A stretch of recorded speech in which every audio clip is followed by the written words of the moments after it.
നമ്മളെ ഇൻസ്റ്റാഗ്രാം വഴിയൊക്കെ കാണിക്കുകയൊക്കെ ചെയ്ത ഒരാളാണ്. അപ്പോൾ രണ്ടുപേരോടും കൂടുതൽ കാര്യങ്ങൾ ചോദിക്കുക, ഇവർക്ക് വേണ്ടിയിട്ട് ചോദിക്കുക എന്നുള്ളതാണ് എൻ്റെ ഒരു വലിയ ഇത്. അപ്പോൾ നമ്മൾ നിൽക്കുന്നത് കോഴിക്കോടാണ്. ഭക്ഷണം എന്താണെന്ന് അറിയുന്ന, അല്ലെ ഭക്ഷണത്തെ ഏറെ സ്നേഹിക്കുന്ന വലിയൊരു സമൂഹത്തിന് മുന്നിൽ ഫുഡിനെ കുറിച്ച് ചോദിക്കുന്ന ഒരു സംഭവം. അപ്പോൾ ആദ്യം തന്നെ സാബുവിനോട് ചോദിക്കാം. സാബുവിനോടുകൂടി ചോദിച്ചിട്ട്, അപ്പോൾ കോഴിക്കോടിനെ കുറിച്ച് കൂടുതൽ അറിയാവുന്ന ഒരാൾ, എല്ലാ ഒരാഴ്ചയിലോ അല്ലെങ്കിൽ ഒരു 2 വീക്ക് കൂടുമ്പം ഒരു തവണയെങ്കിലും കോഴിക്കോട് വന്നു പോകുന്ന, അല്ലെങ്കിൽ ഇവിടെ പുതുതായിട്ട് എന്ത് സംഭവിക്കുന്നു തിരിച്ചറിയുന്ന ഒരാളെന്ന നിലയിൽ ആഫ്റ്റർ കോവിഡ് എന്ന് പറയുന്ന ഒരു സംഭവം, എത്തിക്കൽ ഫുഡ് ബ്ലോഗിങ്, അങ്ങനെ പല പല ചർച്ചകളൊക്കെ നമ്മൾ കേട്ടിട്ടുണ്ട്.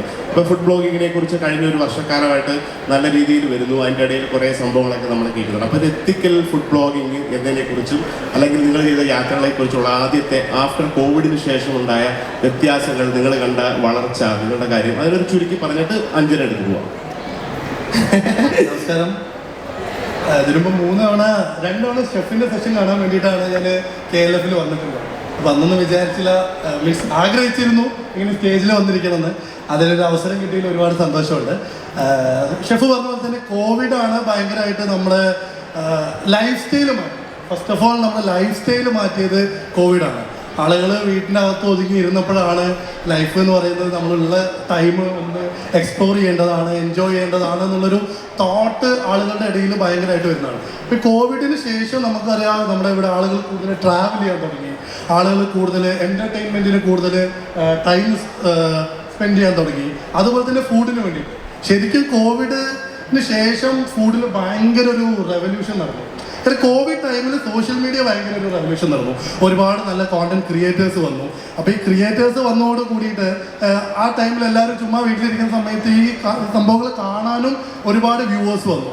അത് കണ്ടിന്യൂ ചെയ്തു എന്ന് മാത്രമല്ല, ബാക്കിയുള്ളവർ എന്തും ഓരോ സ്ഥലത്തും നമ്മൾ ഹിഡൻ ആയി നിൽക്കുന്ന പല സ്ഥലങ്ങളും ഇതുപോലെ നമ്മളെ പോലെയുള്ള social media content creators post ചെയ്യാൻ വേണ്ടി തുടങ്ങി. അത് കൂടുതൽ ആളുകളിലോട്ട് റീച്ച് ഔട്ട് ചെയ്തു.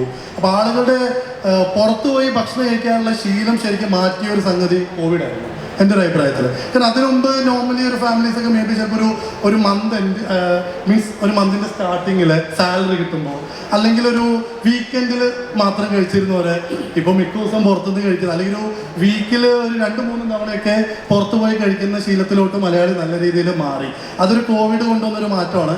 അതിൽ വന്ന ഒരു വലിയൊരു അഡ്വാൻറ്റേജ് എന്താ വെച്ച് കഴിഞ്ഞാൽ, നല്ല ഭക്ഷണം തേടി ആളുകൾ തേടി ഇറങ്ങാൻ തുടങ്ങിയപ്പോൾ നല്ല ഭക്ഷണം കൊടുക്കാൻ വേണ്ടിയിട്ട് ഇതുപോലെ റെസ്റ്റോറൻറ്റ്സും ഭക്ഷണശാലകളിലും വേണം, അവരും നിർബന്ധിതരായി. അവരിതുപോലെ പുതിയ നമ്മൾ ഈ സോഷ്യൽ മീഡിയയുടെ ഇത്രയും ഗ്രോ ആയപ്പോൾ പല രാജ്യങ്ങളിൽ അല്ലെങ്കിൽ പല സ്ഥലങ്ങളിൽ, അല്ലെങ്കിൽ നമ്മുടെ നാട്ടിൽ തന്നെ പല പല റീജിയണലായിട്ടുള്ള പല ക്യുസീൻസും നമ്മൾ അറിയാണ്ടിരുന്ന പല സംഭവങ്ങളും ആ സമയത്ത് പൊങ്ങി വന്നു. അപ്പോൾ ഇതൊക്കെ ഉദാഹരണത്തിന് ഷെഫിന് ഓർമ്മയുണ്ടാവും, നമ്മൾ ആ പോത്തുംകാലിൻ്റെ പറഞ്ഞിരുന്നത് അല്ലേ. ഒരുപാട് കാലം എന്നോട് വയനാട്ടിലൊരു ഫ്രണ്ട് പറഞ്ഞിരുന്നു ഇങ്ങനെ പോത്തുംകാലം. അപ്പം നമുക്ക് പോത്തുംകാലമാണ്. പക്ഷെ ആ ഒരു ടൈമിൽ നമ്മളവിടെ പോയി കോവിഡ് ടൈമിൽ പോയി കഴിച്ചു, നമ്മൾ പോസ്റ്റ് ഇട്ടു, പിന്നെയും പലരും ചെയ്തു, അതൊരു കമേഴ്ഷ്യലൈസ് ചെയ്തു, അങ്ങനെ ആളുകളിലോട്ട് എത്തി. അങ്ങനെ ഒരുപാട് റീജിയണൽ ക്യുസീൻസ് ആളുകളിലോട്ട് എത്തി, പല പല കുഞ്ഞു സംഭവങ്ങൾ ആളുകളിലോട്ട് എത്തി. അതൊക്കെ ഈ കോവിഡ് കൊണ്ടുവന്ന വലിയൊരു പോസിറ്റിവിറ്റി ആയിരുന്നു. അതിൻ്റെ വേറെ നെഗറ്റീവ് വശങ്ങളുണ്ട്.